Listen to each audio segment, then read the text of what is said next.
So, it was my turn to take the lead on this video, and in true Caroline style, I finished the book yesterday and haven't come up with any questions, so we're gonna wing it! Yay! So, Fearsome Dreamer. I wanted to love it so much. Hype King, I think. Hype Monster? Hype Monster? Hype Monster ruined it a little bit. Just... What did you have issues with? I didn't really connect with the book. I think because there was such an array of characters and there were so many that I couldn't connect with any of them, and then add that to a world that I still don't understand. It was too much for my little brain to comprehend, and I was like, I don't want to focus that much on a book. Maybe it's now. I need quick light reads, and I've been at work, and then I'll come home and I'm like, oh, I've got to slug through this weird thing that my brain couldn't comprehend. And it was too much. Yeah. Too much. I have to say that I am in agreement there. I did find it not a struggle to get into, because I did enjoy it when I was reading it. I liked it. But don't get me wrong. No, I'm not saying that you didn't like it. But it was definitely one of those books that I had to have my brain engaged. And I think there's so much world building. You've got Angletar, and you've got world, and you've got life, and you've got castle, and then you've got Fritz, that's not my problem. And White and Rue and then just see, I got all of that. Yeah. That's not really my issue. It's really hard to explain, but I felt like it touched on things, and then it walked away from that one thing without actually going further than just told you about it. Gave you words, and then I'm gonna go talk about something else now. I'm like. But what does the word mean? And not tell you what the technophobes and why they're important. We're not going to tell you why the vast scenery of the world is important. We're not going to tell you about these weird animals that she's dreaming about. We're not going to tell you why it's important that these people have been dying. And I'm like, please just give me something.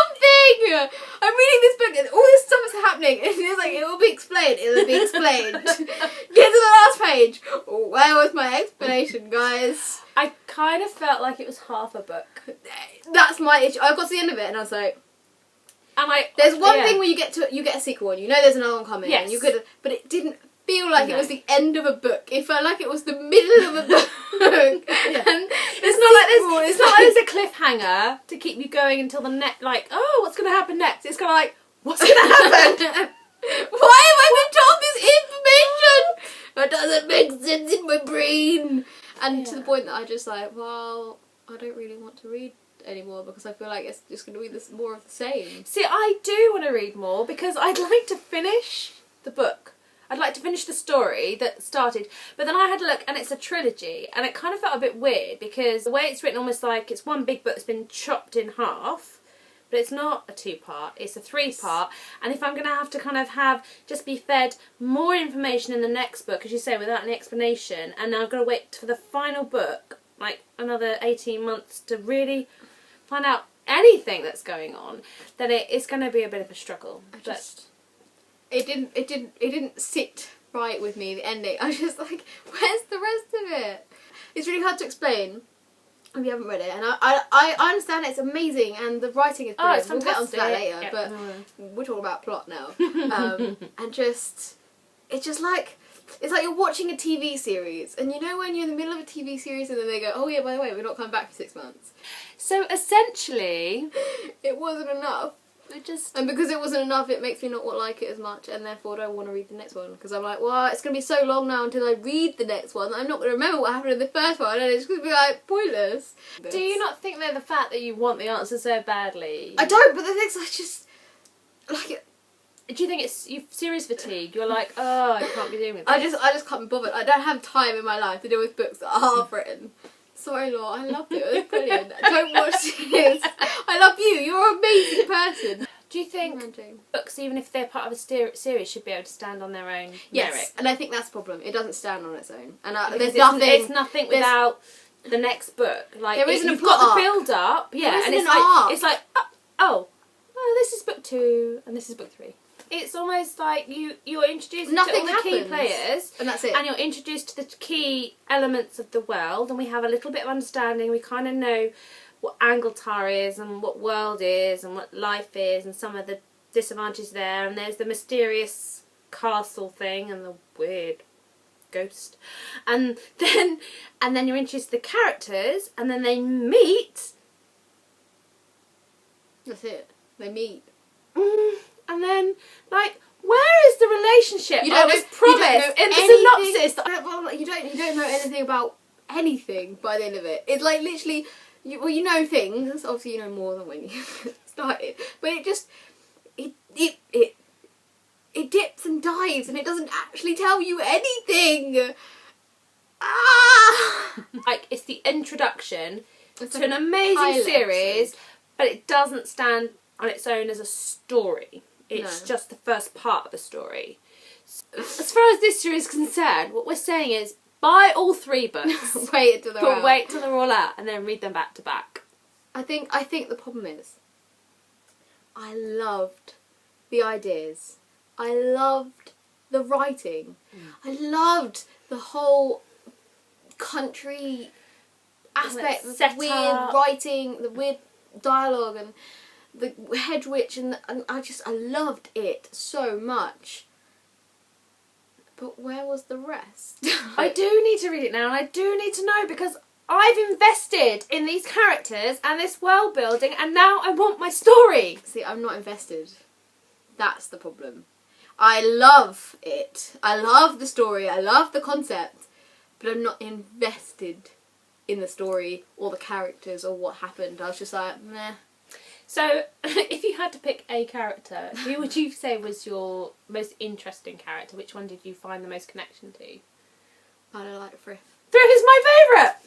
I found him the most He's possibly- interesting. He had the most playtime. I think that when it's surprising because he's actually an adult character, but I found him the most interesting. I thought when I first started reading he was going to be the villain of the piece, and and then actually he's got the most interesting backstory And he's sort of and in between. personal life, and Yeah, it's good. he's also this father figure, but he's still a bit sinister, and he's kind of snake-like and still in it for himself, but you can see he just seemed to be the most complicated. Yes. And were, out of all the characters, Well the one that were most developed. And I love his little backstory there. I think that's really interesting. I don't really read much adult fantasy, sci-fi, and I wonder if maybe, I don't know, is it more of an adult model to kind of, when you're preparing for a long series, kind of I don't all know, the because setup? I've read... Are we too used to having instant gratification in our books that actually we're not prepared to kind of put the time in? I don't think it's even that. I read the Lane Tate trilogy, which is an adult fantasy. Is it adult? Yeah. I didn't realise. Well, she's like 18, and it's shelved in adult in the library and the bookshops. Kind of And crossover. it is a lot heavier than what I would normally read in YA. Is it what a new adult should be? You know, a little bit more complicated, a bit darker, Probably. slightly older characters. Yeah. It just... It has a storyline in the first book. Daughter of Smoke and Bone. Daughter of Smoke and Bone. It had a storyline in the first book, and it sort of, it wrapped it up, and it was really good, and then it kept you wanting to read more, because there was, it had its arc, and then it had its, oh look, there's actually more coming, because there's shit going down. Yeah. This just didn't have that. Like, each book It has had to that- have its own arc and It stand its did. own merits, but then you've got the overall series. It was good, and I enjoyed it. There's just too many issues for me to love it, and I think my problem is as well is everyone is raving about it, and it's so good and it's so amazing. It's a brilliant fantasy, and it's so new and unique and brilliant. And I'm like, I didn't see it, guys. What were you talking about? What did I miss? What am I nitpicking about that you didn't see, or that I've just... Tell me, please. Why did I not like it as much as everyone else? I really, really, really wanted to love it. Well, I've won. I'm looking forward to the sequel. Yeah. I think my problem is that it's amazing writing. I love the writing. It's an amazing concept. Yes. It just didn't sit right with me personally. There was just a few too many things that I couldn't get my head around. And again, it could be because I wasn't in the mood to read it at this time. Like, there's a lot of stuff going on, my brain is tired. Or it could just be that it just isn't ever going to be for me. But I wouldn't say don't read it, because I still enjoyed it and I still did like it. Just maybe wait until the second one's out, so you have the chance to just read the next one straight away. Laure is a lovely person. She writes extremely well, and I am excited to see what else she does. Maybe outside of the trilogy. I'm not sure that I will. Maybe I will, but I'm definitely excited to see if she writes anything outside of it as well.